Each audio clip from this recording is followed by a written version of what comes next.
Hello friends, welcome to Shahnaz recipes.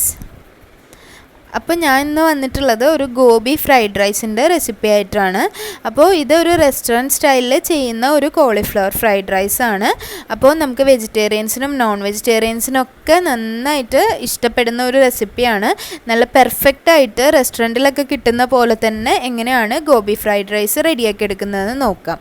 അപ്പോൾ ഇതിനാവശ്യമായിട്ടുള്ള ingredients എന്തൊക്കെയാണെന്ന് നോക്കാം. അപ്പോൾ ഗോബി ഫ്രൈഡ് റൈസിന് വേണ്ടി നമുക്ക് ആദ്യമായിട്ട് വേണ്ടത് കോളിഫ്ലവർ ആണ്. അപ്പോൾ കോളിഫ്ലവർ ഞാൻ നല്ല ചെറിയ പീസായിട്ട് അരിഞ്ഞതിന് ശേഷം ഒരു 5 മിനിറ്റ് വെള്ളത്തിലൊന്ന് തിളപ്പിച്ചെടുത്തു. അതായത് ഞാനൊരു വെള്ളത്തിലിട്ടതിന് ശേഷം അത് നന്നായിട്ടൊന്ന് തിളപ്പിച്ചെടുത്തു. ഇതിലേക്ക് ഞാൻ മഞ്ഞൾപ്പൊടി ചേർത്തില്ല. അതിന് പകരമായിട്ട് ഞാൻ ഒരു ടീസ്പൂൺ വിനാഗിരിയും ആവശ്യത്തിന് ഒരു ടീസ്പൂൺ ഉപ്പ് കൂടി ഇട്ടിട്ടാണ് ഞാൻ വേവിച്ചെടുത്തത്. അപ്പോൾ ഒരു 5 മിനിറ്റ് ഇത് കിടന്ന് തിളയ്ക്കുന്ന സമയം കൊണ്ട് നമ്മുടെ ഗോബി നന്നായിട്ട് അതിൻ്റെ വെന്ത് കിട്ടുകയും ചെയ്യും. അതുപോലെ തന്നെ അതിലുള്ള പെസ്റ്റിസൈഡ്സും അതിൽ ചെറിയ പുഴുക്കളൊക്കെ ചിലപ്പോൾ ഉണ്ടാവും ഈ കോളിഫ്ലവറിൽ. അപ്പോൾ അതൊക്കെ നമുക്ക് കളയാൻ പറ്റും. അതിനുശേഷം വെള്ളമൊക്കെ ഊറ്റിക്കളഞ്ഞിട്ട് നല്ലപോലെ ഒന്ന് കഴുകി എടുത്ത് വെച്ചിട്ടുള്ളതാണ് ഇത്. അപ്പോൾ ഒരു കോളിഫ്ലവർ ഉണ്ട്, നല്ലപോലെ ചെറുതായിട്ട് അരിഞ്ഞതാണ്. നിങ്ങളുടെ അളവിനനുസരിച്ച് എടുക്കുക. അപ്പോൾ ഞാൻ ഇനി ഇതിലേക്ക് കുറച്ച് വെജിറ്റബിൾസ് എടുത്ത് വെച്ചിട്ടുണ്ട്. അപ്പോൾ ഞാൻ എടുത്ത് വെച്ചിട്ടുള്ളത് കുറച്ച് ബീൻസാണ്. ഒരു 4 ബീൻസ് ചെറുതായിട്ട് അരിഞ്ഞതാണ്. ഇനി ഒരു അര സവാള എടുത്തിട്ടുണ്ട്. ഒരു ക്യാരറ്റ് ചെറുതായിട്ട് അരിഞ്ഞത്. പിന്നീട് ഞാൻ എടുത്തിട്ടുള്ളത് ഗാർലിക്കാണ്. വെളുത്തുള്ളി ഒരു 6-7 അല്ലി വെളുത്തുള്ളി ചെറുതായിട്ട് അരിഞ്ഞത് എടുത്തിട്ടുണ്ട്. ഒരു പച്ചമുളക് എടുത്തിട്ടുണ്ട്. പിന്നെ കുറച്ച് സ്പ്രിംഗ് ഓണിയൻ എടുത്തിട്ടുണ്ട്. പിന്നെ അതിൻ്റെ കൂടെ തന്നെ 2 കളറുള്ള ക്യാപ്സിക്കം എടുത്തിട്ടുണ്ട്. അപ്പോൾ നിങ്ങളുടെ അടുത്ത് അവൈലബിൾ ആയിട്ടുള്ള എല്ലാ വെജിറ്റബിൾസും എടുക്കാം. അപ്പോൾ ഈ വെളുത്തുള്ളിയും സവാളയും ഒഴിവാക്കാതിരിക്കുക. അപ്പോൾ ഇനി ഞാൻ അരി എടുത്ത് വെച്ചിട്ടുണ്ട്. ഇത് നേരത്തെ തന്നെ വേവിച്ച് വെച്ചിട്ടുള്ള ബസ്മതി റൈസാണ്. ഞാൻ ഒരുപാട് വീഡിയോസിൽ ഇതെങ്ങനെയാണ് വേവിക്കേണ്ടതെന്ന് പറഞ്ഞിട്ടുണ്ട്. അപ്പോൾ അതിന് വേണ്ടിയിട്ട് ഒരു അരമണിക്കൂർ അരി കുതിർത്ത് വെച്ചതിന് ശേഷം കുറച്ച് വെള്ളത്തിൽ നന്നായിട്ട് വേവിച്ചെടുക്കണം. കുറച്ച് ഓയിലും അതുപോലെ തന്നെ ഉപ്പ് ആഡ് ചെയ്ത് കൊടുക്കണം. അപ്പോൾ ഈ അരി എങ്ങനെ വേവിക്കേണ്ടതെന്ന് നല്ല വിശദമായിട്ട് പറഞ്ഞിട്ടുള്ള വീഡിയോസ് ഞാൻ ഇതിൻ്റെ ഡിസ്ക്രിപ്ഷൻ ബോക്സിൽ ഇടാം. അതെല്ലാവരും കണ്ടു നോക്കണം. അതുപോലെ തന്നെ ഈ അരി നല്ല പോലെ കുതിർത്ത് ആണ് വേവിക്കേണ്ടത്. അപ്പോഴേ നല്ല ടെക്സ്ചറിൽ കിട്ടത്തുള്ളൂ. അപ്പോൾ ഇനി നമുക്ക് ഫ്രൈഡ് റൈസ് ഉണ്ടാക്കാൻ വേണ്ടിയിട്ട് നല്ല ഒരു അടി കട്ടിയുള്ള പാനാണ് എടുക്കേണ്ടത്. അതിലേക്ക് ഞാനിവിടെ യൂസ് ചെയ്യുന്നത് ഒലിവ് ഓയിലാണ്. അപ്പോൾ ഏകദേശം ഒരു 3 ടേബിൾ സ്പൂൺ ഒലിവ് ഓയിൽ എടുക്കാം. അത് ഓരോരുത്തരുടെ അളവിനനുസരിച്ച് എടുക്കണം. ഇതിപ്പോൾ ഞാൻ ഏകദേശം ഒരു 3 കപ്പ് അരിയാണ് എടുത്തിട്ടുള്ളത്. 3 കപ്പ് മീൻസ് 250 ml, അതായത് ഏകദേശം ഒരു 140 ഗ്രാമിൻ്റെ 3 കപ്പ് അരിയാണ്. അപ്പോൾ അതിലേക്ക് വേണ്ടിയിട്ട് അറൗണ്ട് ഒരു 3 ടേബിൾ സ്പൂൺ ഒലിവ് ഓയിലാണ് ഞാൻ എടുത്തിട്ടുള്ളത്. അപ്പോൾ നിങ്ങളുടെ അളവിനനുസരിച്ച് അതിന് മാറ്റം വരുത്തണം.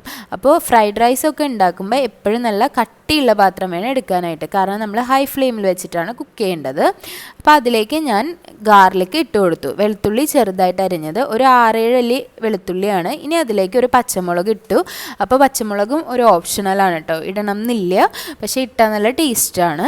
അപ്പോൾ അതിൻ്റെ ഇടയിലേക്ക് ഞാൻ ഒരു ഭാഗം സവാള, ഒരു വലിയ സവാളയുടെ അരഭാഗം നല്ല ചെറുതായിട്ട് അരിഞ്ഞിട്ട് കൊടുത്തിട്ടുണ്ട്. ഇനി നമുക്കതിലേക്ക് ബീൻസും ക്യാരറ്റും കൂടി ഇട്ട് കൊടുക്കണം. ഒരു 4-5 ബീൻസ് ചെറുതായിട്ട് അരിഞ്ഞതാണ്, നന്നായിട്ട് കഴുകിയിട്ട്. അതുപോലെ തന്നെ ക്യാരറ്റ് കൂടി ഇട്ട് കൊടുത്തു.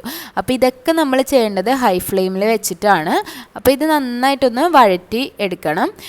എന്ന് പറഞ്ഞാൽ ഒരുപാട് ഇങ്ങനെ വാടിപ്പോവാൻ പാടില്ല. ഒരു കടിക്കാൻ പറ്റുന്ന ഒരു ഇതിൽ വേണം വഴറ്റിയെടുക്കാനായിട്ട്. അപ്പോൾ നമ്മൾ ലോ ഫ്ലെയിമിൽ വെച്ചാൽ അതങ്ങ് വാടിപ്പോവും.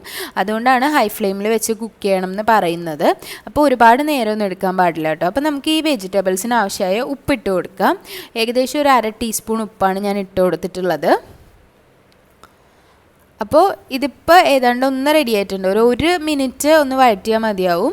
ഇനി അതിലേക്ക് ഞാൻ നേരത്തെ എടുത്ത് വെച്ചിട്ടുള്ള ക്യാപ്സിക്കം ഇട്ട് കൊടുത്തു. അപ്പോൾ ക്യാപ്സിക്കം ഇട്ട് കൊടുക്കണം, പക്ഷേ 2 കളർ വേണമെന്നൊന്നുമില്ല. നിങ്ങളുടെ അടുത്ത് അവൈലബിൾ ആയിട്ടുള്ള ക്യാപ്സിക്കം ഇട്ട് കൊടുത്താൽ മതി. ഇപ്പം എൻ്റെ കയ്യിൽ 2 കളർ ഉണ്ടായിരുന്നത് കൊണ്ടാണ് ഞാനത് ഇട്ട് കൊടുത്തത്. പിന്നെ കുറച്ച് കളർഫുൾ ആവുമല്ലോ, അതുകൊണ്ടാണ്. അപ്പോൾ ഇനി നമുക്ക് ഇട്ട് കൊടുക്കേണ്ടത് നമ്മൾ റെഡിയാക്കി വെച്ചിട്ടുള്ള ഗോപിയാണ്. ഗോബി ഓൾറെഡി വെന്തതാണ്. ഒരു 5 മിനിറ്റ് നല്ലതായിട്ട് തിളപ്പിക്കുമ്പോൾ തന്നെ ഗോബി നന്നായിട്ട് വേവും, ഒരുപാട് വേവില്ല. അതിലേക്ക് ഞാൻ ഉപ്പും ഇട്ട് കൊടുത്തിട്ടുണ്ടായിരുന്നു. ഇനി അതിലേക്ക് ഉപ്പ് ആവശ്യമില്ല. പിന്നെ കഴുകിയെടുക്കുമ്പോൾ അതിലെ ഉപ്പ് കുറച്ചൊക്കെ പോവും, എന്നാൽ അത് മതിയാവും. ഇനി നമുക്ക് ഇട്ട് കൊടുക്കേണ്ടത് ഒരു 1/2 ടീസ്പൂൺ ചില്ലി സോസാണ്. അത് റെഡ് ചില്ലി സോസോ അതുപോലെ ഇതുപോലെയുള്ള ഗ്രീൻ ചില്ലി സോസോ ഒഴിച്ചു കൊടുക്കാം. ഇപ്പോൾ ഞാൻ എടുത്തിട്ടുള്ളത് ഗ്രീൻ ചില്ലി സോസാണ്. 1/2 ടീസ്പൂൺ സോയാ സോസും ഒഴിച്ചു കൊടുത്തിട്ടുണ്ട്. ഇതിപ്പോൾ ഡാർക്ക് സോയാ സോസാണ്, അതാണ് കുറച്ച് കളർ കൂടിയിരിക്കുന്നത്. അപ്പോൾ ഇനി ഞാൻ അതിലേക്ക് ഒരു 1/2 ടീസ്പൂൺ കുരുമുളക് പൊടി കൂടി ഈ സമയത്ത് ഇട്ട് കൊടുത്തിട്ടുണ്ട്. എന്നിട്ട് ഇത് നന്നായിട്ടൊന്ന് മിക്സ് ചെയ്തെടുക്കണം.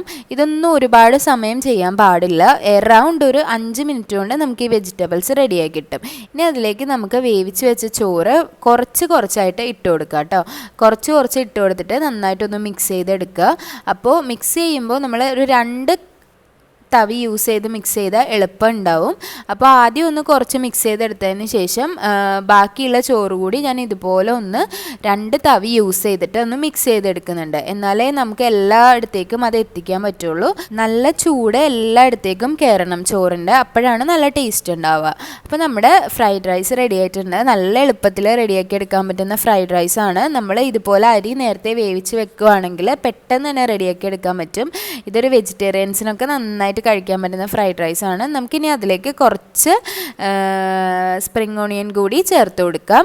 ഇത് നല്ല ടേസ്റ്റി ആയിട്ടുള്ള നല്ല എളുപ്പത്തിൽ റെഡിയാക്കാൻ പറ്റുന്ന ഒരു ഫ്രൈഡ് റൈസ് ആണ്. അപ്പോൾ എല്ലാവരും ഇത് ട്രൈ ചെയ്ത് നോക്കണം.